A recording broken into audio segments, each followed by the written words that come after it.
Hello everybody, today we are going to be working on chords, more specifically dominant 7 chords, drop 2s. Let's get started.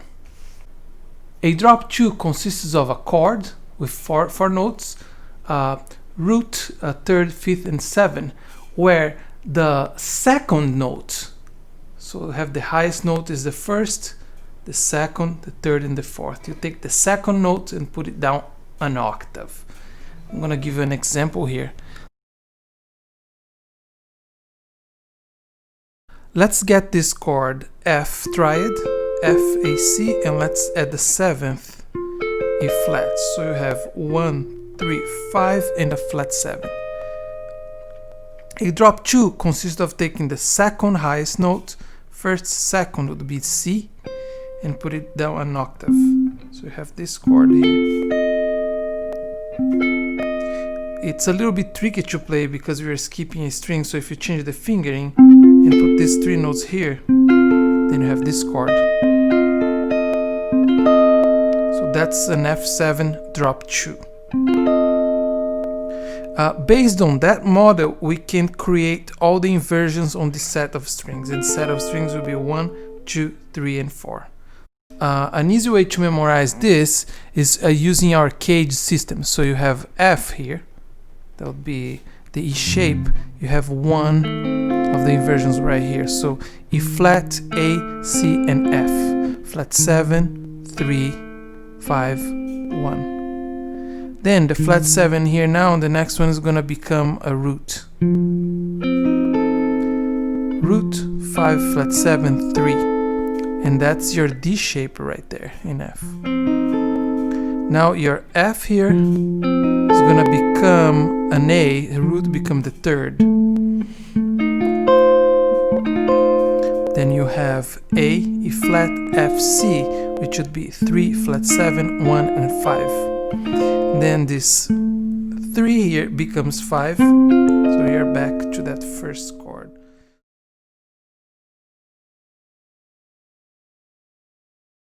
So for this one, E shape, for this one, D shape, this one maybe a C shape might help,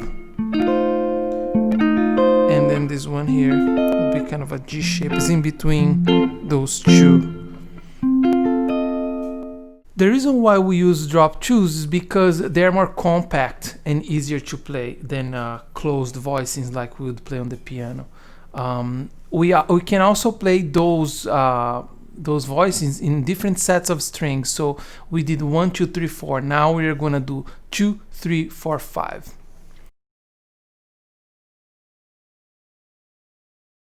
So again, based on your E shape, you're gonna have your first one right here.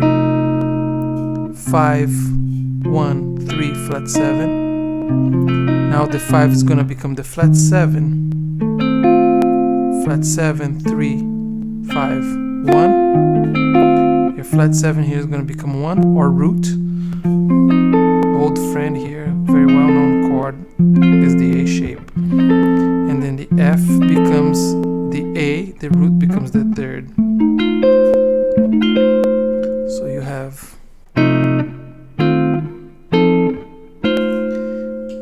it's important to see that on each string they always follow a sequence. So 5 is going to become the flat 7, is going to become the root, and it's going to become the third. The root here becomes the third, becomes the 5, and becomes the flat 7, and so on.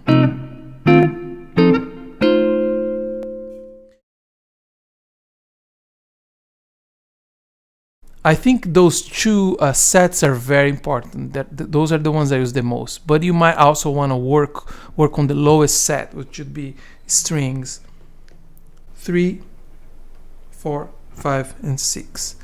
Then you're gonna have root position, first inversion, second inversion, third inversion.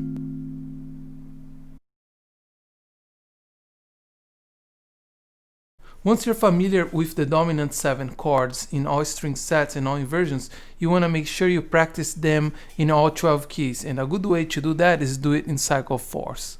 So you can start in C major,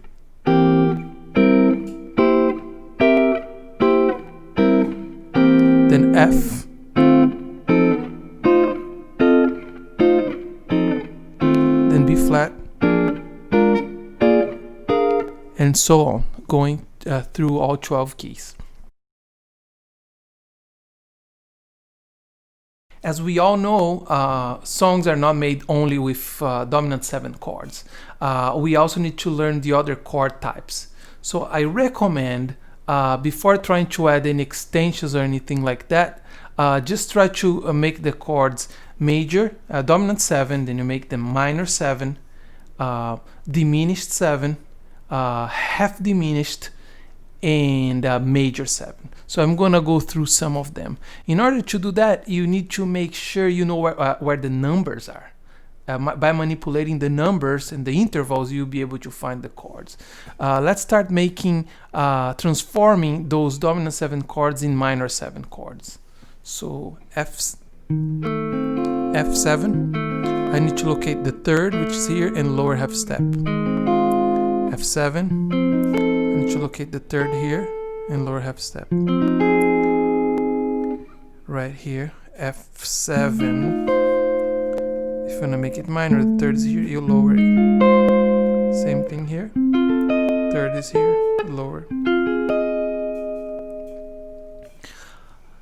Now let's take a look at half diminished chords. So it's going to have a flat 3 and a flat 5.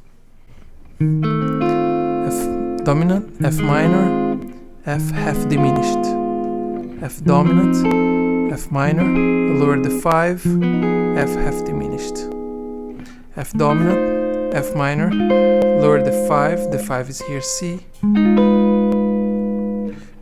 F dominant, lower the third, have F minor, lower the 5, you have F half diminished. Another chord you can build is the major 7th chord. You just have to get the dominant chord and raise the 7th by half step. 7th is here on the 4th string, so you have this chord, 7th is here,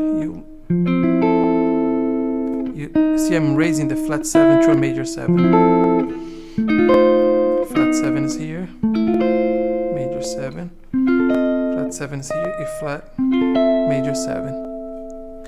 It might take a little bit of time for you to get used to the numbers, so make sure as you practice the dominant 7 chords, you can just practice them and just practice saying the names. Flat 7, 3, 5, 1, 1, 5, flat 7, 3, 3, flat 7, 1, 5, 5, root 3, flat 7. I hope you find that helpful. I hope that was clear. If you have any questions, you can leave a comment down below. If that helped you at all, please make sure you hit the like button and make sure you subscribe in order to get more videos. Thank you so much. I'll see you next time.